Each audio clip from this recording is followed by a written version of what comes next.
کنم گند زدم. خودی چقدر خره. سلام بچه چطور خوش اومدید به ویدیو. توی ویدیو قراره که دارم از ذوق میمیرم.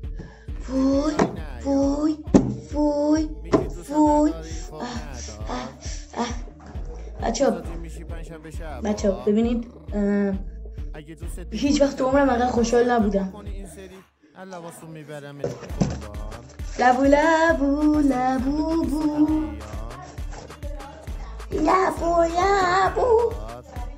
خب بچه اصلا نمیدونم توش چیه، اینقدر میبینین دارم سریع همه چی رو انجام میدم چون دارم از ذوق میمیرم و همونطور که میبینین یه لبو کوکاکه دارم میمیرم. مردم لبو میرن خوشحال میشن، من دوست دارم. اینجا یه چیزی داره که اینجا از اینجا انگار باید اینجوری آره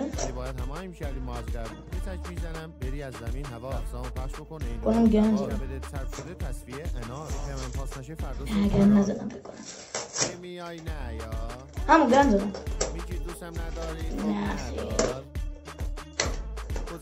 که سرشو با روش وحشیانه باز کردم.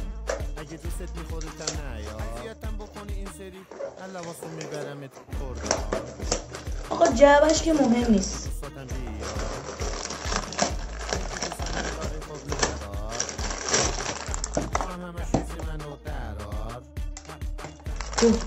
وای وای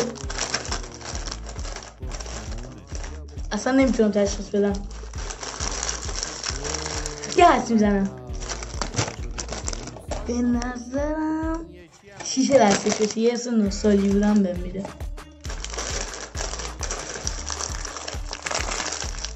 باز نمیشه. وای چقدر ذوق داره. چرا باز نشد؟ باز شد تو رو قرآن. یه آسان باسته داره. باز شد. وای آجا من چشمم بسته چیه؟ چشمم باز کردم. خودی چقدر خره. بایی که گوشی دستش نمالی چقدر خره. وای لبو لبو لبو.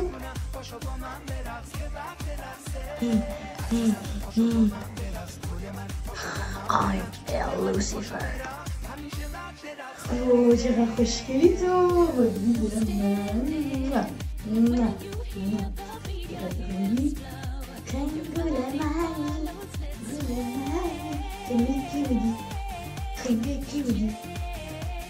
من دارم از ذوق میمیرم. همینجا ویدیو رو واسهتون تمام میکنم.